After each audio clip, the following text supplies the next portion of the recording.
Guys, I'm going to die soon. And I don't want to go. But, up next, we have a very fantastic comic for you. We've saved the best for last. As a matter of fact, I time traveled earlier into his time stream to kill a booking agent just to make him fucking available for a show with me finally. He's one busy son of a bitch and he's one of my all-time favorite comics. Please give it up for Dan Umthum!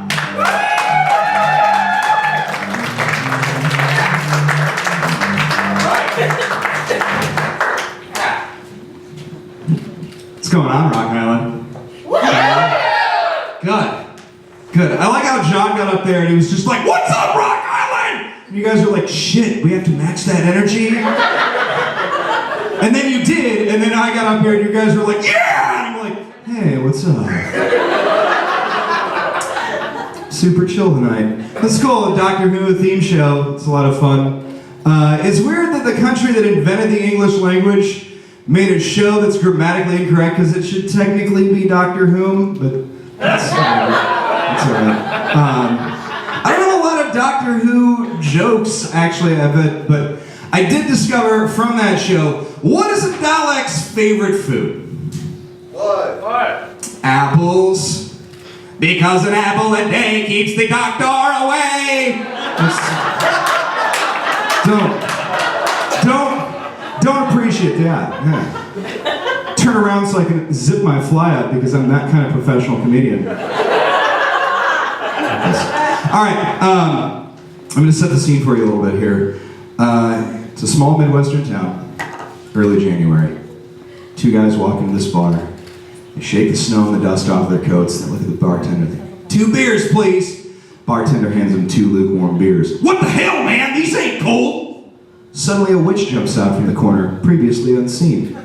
She grabs those 2 lukewarm beers, grabs each one of them, touches each one to one of her erect nipples, immediately chilling that beer to a palatable ice coldness, and hands them back to the boys. Hell yeah, the boys exclaim. Then suddenly the witch's eyes glow like fire, and she calls down a dark fog. Now you owe your souls to Lord Antioch. No!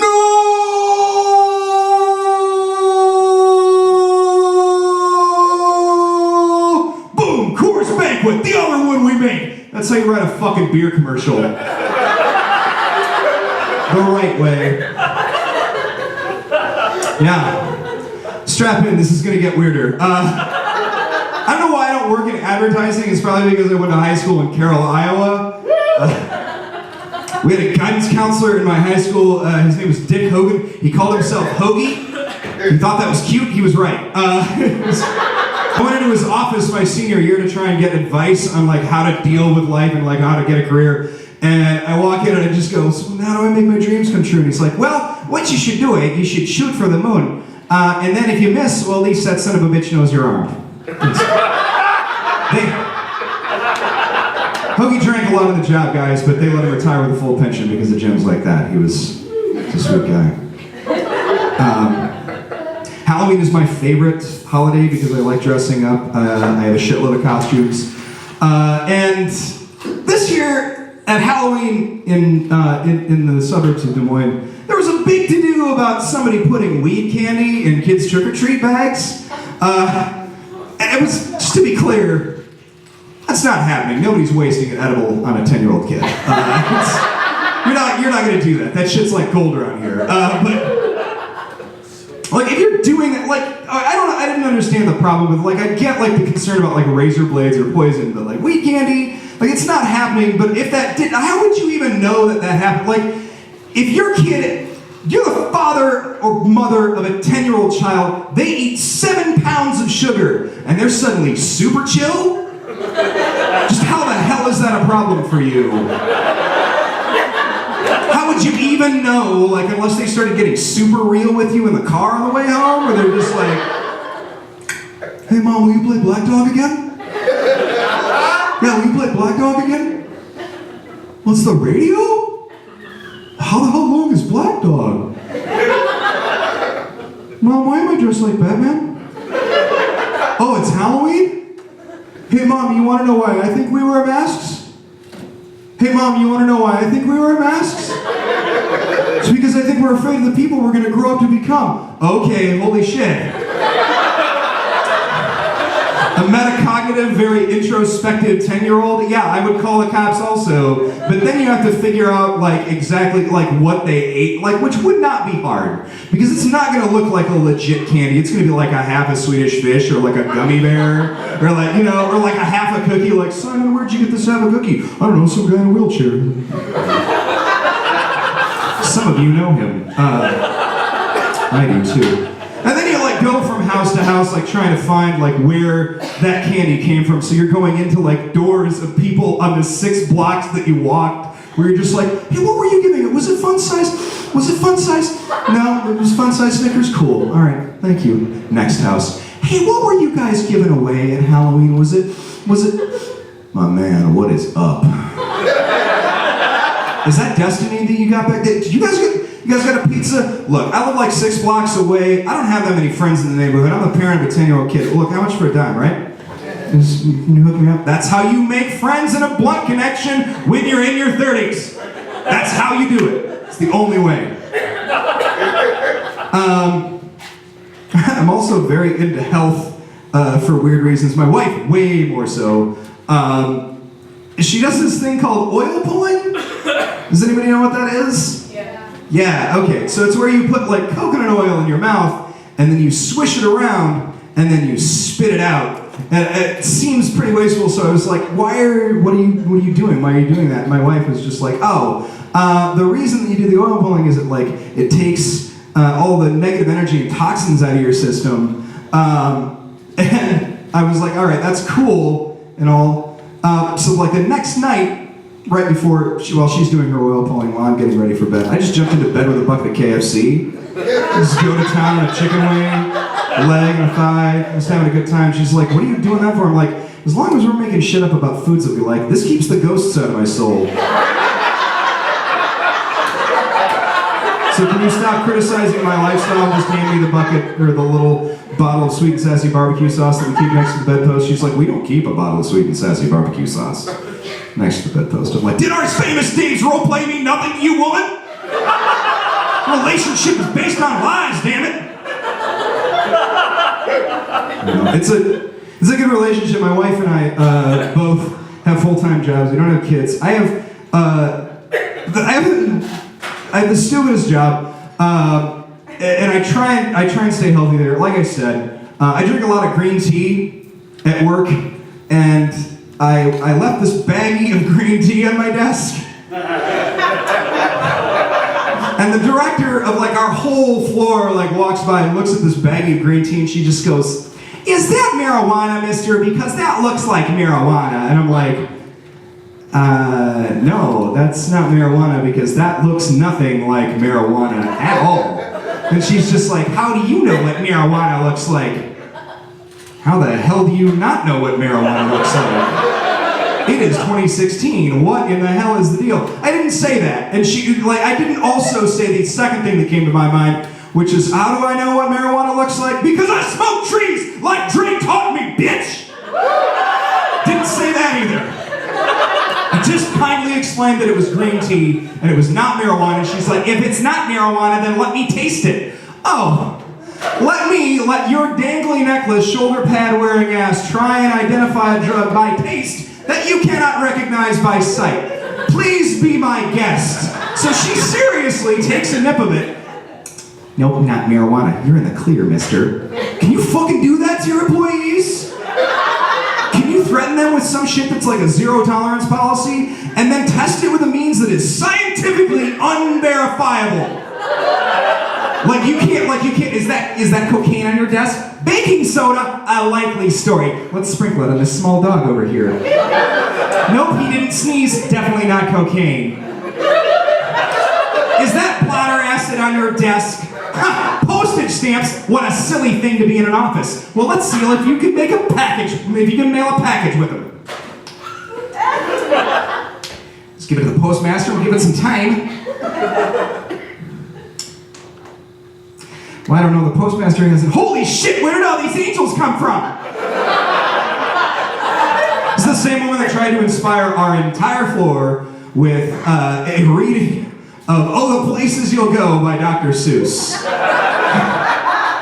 It's a good book, and it is inspiring if you are not in your middle 30s and you have hope. Not when you are 32 and you've made every choice in your life wrong, like a shitty character in a BioWare game that you fucked up like a ways back. Like you're pretty sure you recruited some of the good people, but like you don't have all the guns and you're not gonna get the good ending and you know it. Because you're just going with it. She also started posting inspirational quotes, and it got to a point where I realized somebody had given her a book of quotes, like as a prank, that were attributed to people who did not say them. Like they were all wrong. But she was posting them anyway. The first one she put one in the break room that was like, when a customer comes into our store, they are doing us a favor. We are doing them a favor by serving them. Mahatma Gandhi. Bullshit, because he was a lawyer and an activist and not a fucking grocer. But then she put up like 3 quotes one day, and I'm pretty sure like all 3 was the same dude that said them, but they were all attributed to different people. Like the first one was, it's not whether you get knocked down, but whether you get back up again. It was attributed to Muhammad Ali. That's an easy mistake to make, but I happen to know that is 1959 to 1967 Packers head coach Vince Lombardi. But the second quote was, when people get together, whether it be against complex football defenses or social injustice, they will always win. Winston Churchill. I know how much of a fan of American football that Winston Churchill was, but unfortunately, that was also Titletown USA founder Vince Lombardi. But what sealed the deal for me was the last one was just, we're the Baltimore jackasses, attributed to Jesus Christ. No. Sorry. You're absolutely incorrect. I love video games. I've been playing Fallout a lot. Fallout 4. It's been a blast. It's been a lot of fun. I've been playing it in the basement a lot with my cats. Just to be clear, I do not own the game or a game system. I just have a pillow fort. I've dressed both of my cats up in vault suits, and I have this pillow fort, and I run around going like, we own the Commonwealth! It's just like the game. It's just like the game. It's a lot of fun. I am super mutant! I should do the rest of the set as a super mutant. I'm not gonna do that. It's not gonna work out.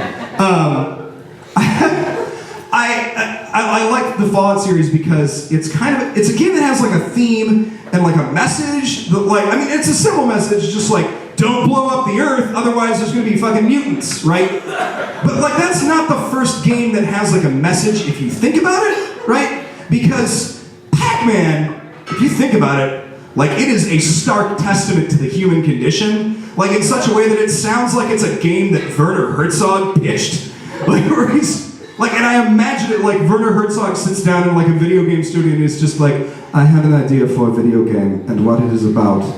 It's called Pac-Man and it is a statement of the human condition. What is happening is you are a small shape that is moving around a maze in circles. You can turn it left and right and the entire time you're just eating, consuming like our culture tells you to.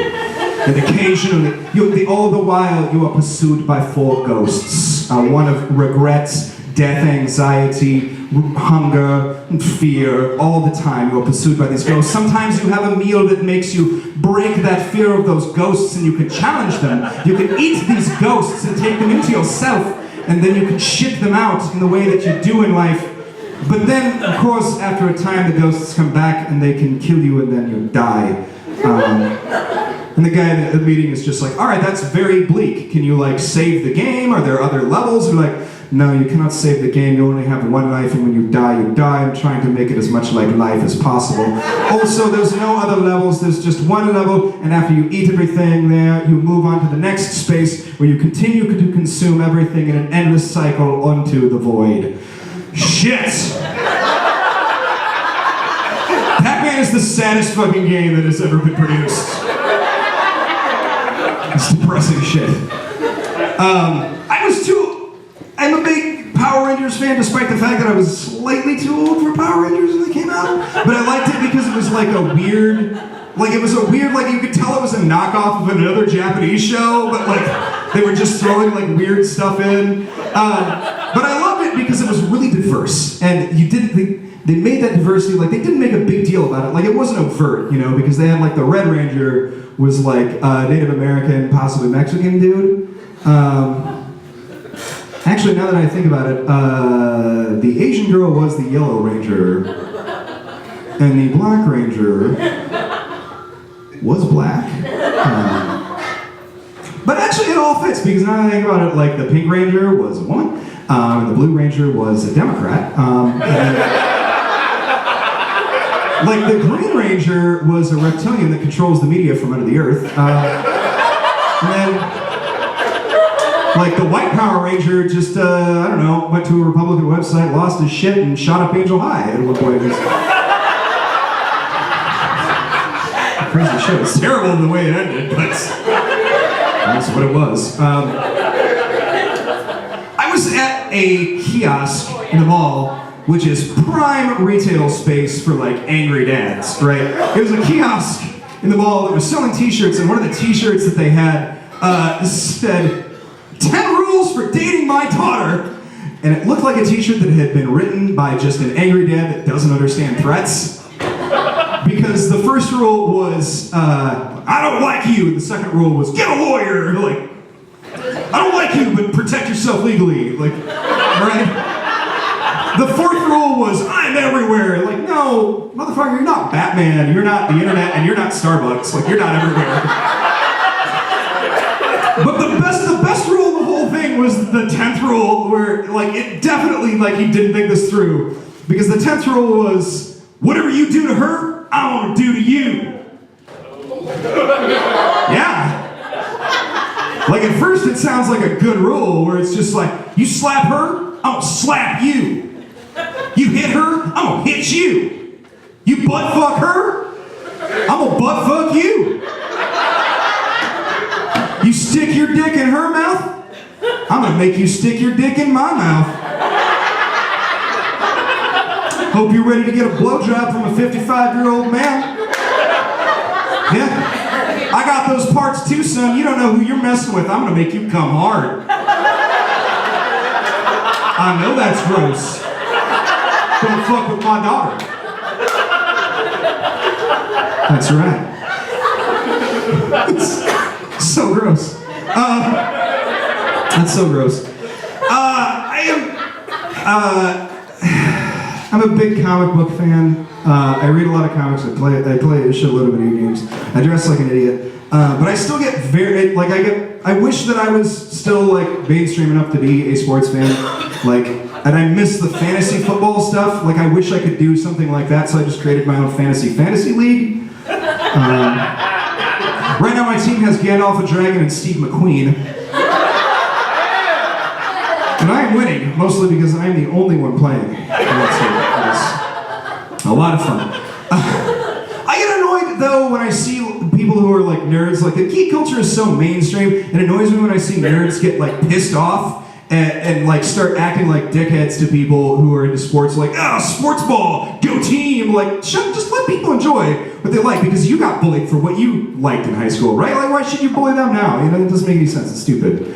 But it still pisses me off that as mainstream as geek culture is. Like, everybody's into superhero movies. So it pisses me off when I see people, like, talk about, like, Ben Affleck got, like, they're on Facebook, right? And they're just, like, posting, like, Ben Affleck is cast as Batman. Pisses me off. And then you got, like, one person who's just like, who cares who's Batman? Grab a boob, nerd. Go get laid. Get out of your comic books.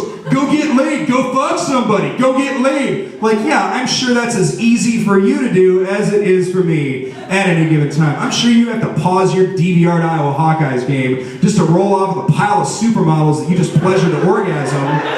Because I'm sure you're that good. Yeah, one on each hand, one on each foot, and one sitting on your face. Absolutely. I'm sure you are a master. You are a Casanova. I know it's hard as shit for me because, like, I have to deal with my wife every day. I'm sitting in my man cave, like, reading Batman shit, and she comes down in a negligee, reveals one of her nipples, and I'm like, baby, I would break that pussy off, but, like, right now the Joker has Robin in like a warehouse or some shit, Bruce is not gonna know what the fuck. Can this wait, baby? It's not what it's like for anybody. Like, if you are a man that is into any of that, like, whether it's sports or whether it's nerdery, like, we're the same fat, hairy, unfuckable man-children who are into, like, we're into the same thing, essentially, right? We're into, like, small, muscle-bound dudes in colorful costumes who are fighting over something, whether that's on, like, small TV screens, big TV screens, in comic books, and video games, shit like that. It doesn't matter. We're into the same thing. We're all on our computer yelling about shit, like, in, like, basketball shorts and t-shirts, eating Cheetos, like, this isn't what I grew up with. You're not respecting tradition. Like, it doesn't matter if it's football or if it's movie castings, you're still pissed off. What does that say about our generation's relationship to its own masculinity? It's fucked up. I am a 33-year-old man who gave one of his best friends a bust of Spider-Man for his birthday. Spider-Man, a teenager who is a superhero, who is an inventor, and also gets bullied at school, who's so sexually frustrated, he shoots ejaculate from his hands. Everything's a metaphor. And it is ridiculous. That generational gap, though, I don't know, I was raised by nerds. My dad and I hung out like every Tuesday night when I was coming up. We would watch Star Trek: The Next Generation on Tuesday nights. And as a result, because of that, I go to a lot of comic book conventions, and I get to see a lot of cosplay at conventions. And the best of the bar none, the best cosplay I've ever seen was a dude who was dressed up as the Beast from the 90s X-Men cartoon show at C2E2 one year. It was so good. It was head to toe blue fur, and he had this badass Speedo on, which that's the only time a Speedo was badass is when it's part of cosplay. But he could also do like some of the acrobatic shit, like he could do like jumps and stuff like that. And I talked to him, like he almost did like Olympic level stuff.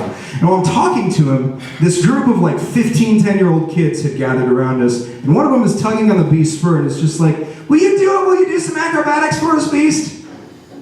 And the guy dressed as the Beast like looks at this child, he looks back at me, and I just nodded and I'm like, do it, make him proud, you know? And so he rears back and he's just like, then he yells what I think he thinks the Beast's battle cry is, and he just goes, Beast mode, activate!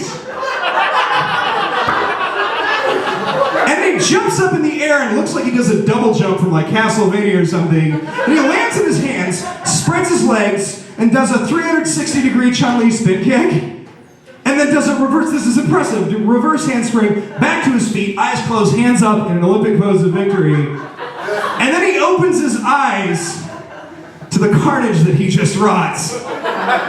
Because in the process of that spin kick, he kicked like 6 10-year-old kids in the head. And like he rattled their shit. There's like fathers holding their children that are limp and just like, why God did you send the great beast to attack us? I don't know why there were so many Iraqi immigrants there that day. And the Beast is just like, oh, I'm so sorry, I'm sorry. And there's one dude who's like running at the Beast, like all pissed off. And the Beast is like, oh, I'm so sorry. And the guy's like wearing an X-Men t-shirt and he's like, hey, asshole. And he's like, oh, I'm so sorry, I didn't mean to kick your kid. Are you one of the kid's fathers? And he's like, I'm not one of the kid's fathers. I'm just a fan of the X-Men. The Beast doesn't say beast mode activate. He says, oh my stars and garters, get it right, dick face, and just walks away. So here's the Beast, like not knowing like what the hell to do, like oh shit. And while he's doing that, like one guy like picks up his lifeless child and like shows it to the Beast, and then walks away and just goes, good fucking job, Cookie Monster. Not the best. There's that night, like my buddy and I, we were up at this convention, and we decided, after we'd seen some shit, so we decided we were gonna get wine drunk that night. And I love getting wine drunk. It is my favorite kind of drunk! I love wine drunk because it is a sassy fucking drunk. It turns you into a sasshole, like, for which you do not come back. Like, each of us had a bottle of wine to ourselves in the hotel, and then went out on the town, the two sassiest cats on the catwalk, just having a good old time, and We walked past a basement bar and we were gonna go into it. We see two guys standing outside. Looked like they had maybe been at the convention too, but like kind of like, I don't know. Like I didn't know, but I was so full of this fucking wine. I hear them talking about like some party they'd been to, and when it was like, yeah, then I woke up and I was chained to that mermaid. I'm a fucking rock star. Reasonable person is just gonna ignore that, walk into the bar, and that is it. But the wine sass took control. And I just go, yeah, sure you are, Aquaman, D-lister, and then walk downstairs. Yeah, I insulted him and Aquaman. And as I'm walking downstairs, I have like my hood up and I'm like not listening, but I heard him say something and it sounded really aggressive. And so the reasonable person in me wants to just be like to avoid a fight, just be like, oh, I'm sorry, I didn't quite hear what you said. Okay. Oh, that's what you meant? Oh, it's okay. Don't worry about it. We have a misunderstanding. But the wine sass took care of it. The wine sass just turned around and just goes, what'd you say? Which is not what you say when you want to de-escalate a possible physical confrontation. So these two dudes run down the stairs at me and my buddy. My buddy and I do the only thing that two nerds who think that they know how to fight can possibly do. My buddy curled up in the fetal position. On the floor, and I channeled every Bruce Lee movie that I had ever seen, and I just adopted like the best like 2-point stance that I could, and I pulled my hand back, like just channel all of my fucking chakra in there like I'm Naruto Uzumaki, and I'm ready to fucking swing like as hard as I can. I just swing, and I feel my hand connect with something, and I open my eyes, and it was this dude that said this. I just hit him in the fucking throats. Yeah, I know. Because you don't hit a dude in the throat. If you're in a fight, like you break their arm, like you kick him in the nuts, you put him in the hospital, you don't hit a dude in the throat. And I'm like, oh my god, I hit him in the throat, that's a chicken shit move. And his buddy's like, oh my god, you hit him in the throat, that's a chicken shit move. And I'm like, yeah, I know, actually, that is. And he's like, yeah, he's got asthma. I'm like, oh fuck, is that what that looks like?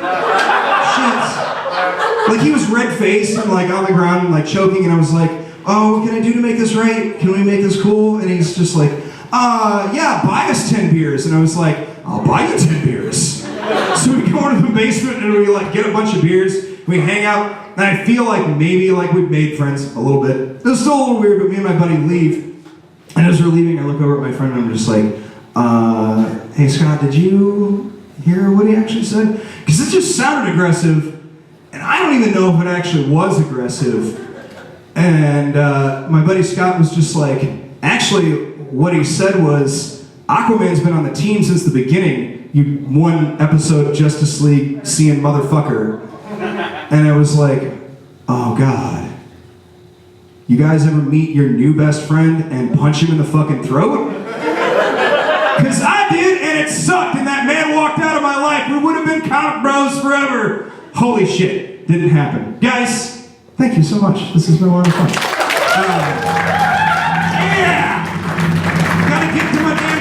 Thank you, Rock Island. Have a hell of a night.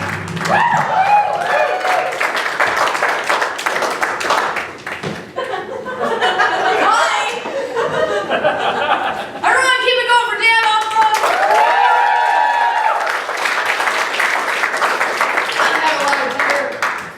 Oh yeah, all right. How you guys doing? Did you enjoy your headliners? Did you enjoy the show? One thing, I brought my cell phone out here, and we have such a lovely crowd tonight. I want to get a picture of all of you for our Facebook page. And I'm going to ask you guys to do me a favor here. Just humor me on this. I want you to go and open up Facebook and search for Show Us Your Pokeballs and like us. So that way you can see when we're having shows at the Speakeasy or on the road, and you can tell all your friends in the area about us. Now, I'm going to put this picture up on our Facebook page, and I want you guys to go on, tag yourself, share it, all of that jazz. So I need all of you to pose for me. Can we do that? Fucking stage lights, man. Hang on. Oh, that's nice. Oh, that's nice. Okay. All right, everybody lean in. Cheese and shit. All right. We're all looking up your dress, Nikki. Good. I hope you're enjoying the view. I wore my show panties tonight. All right, so after you like like us on Facebook, please come to our after party down at MD Green's right through the alley there. It's happening!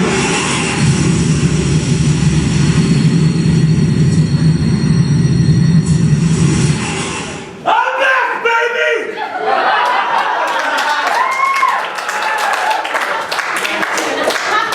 What the fuck happened? I'm regenerated and I feel fly as fuck right now. I can take on the world with this new body. Oh, how do I look? The same? Aren't you supposed to look completely different when you regenerate? Yes! Forever time! From the planet Gallifrey, the constellation of Tesla, I'm 903 years old, and I'm the man who's gonna party with this audience like there's no goddamn tomorrow! And that is why my Time Lord name is the Narcissist!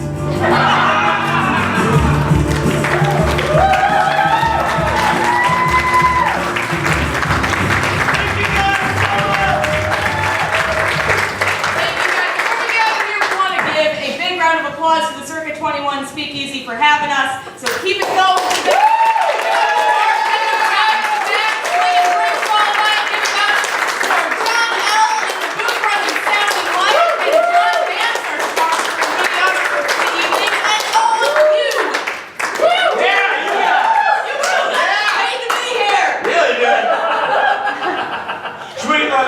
We should bring up the comedians next, but I have an idea. There's something I need to fix before we do that. Hold on. All right, go ahead. All right, everyone, please welcome your comedians back up for the evening. Heather Nobeling, Aaron Pursuit,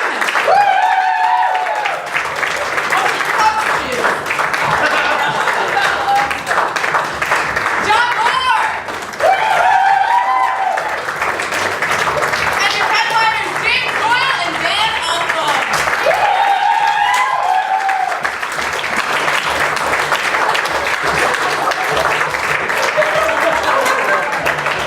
Ladies and gentlemen, we are showing Pokeballs. If you came here tonight wearing something cool and you want to take pictures with us as you're heading out the door, feel free to flag us down. Otherwise, make sure you tip the bartenders very well tonight, and we will see you down at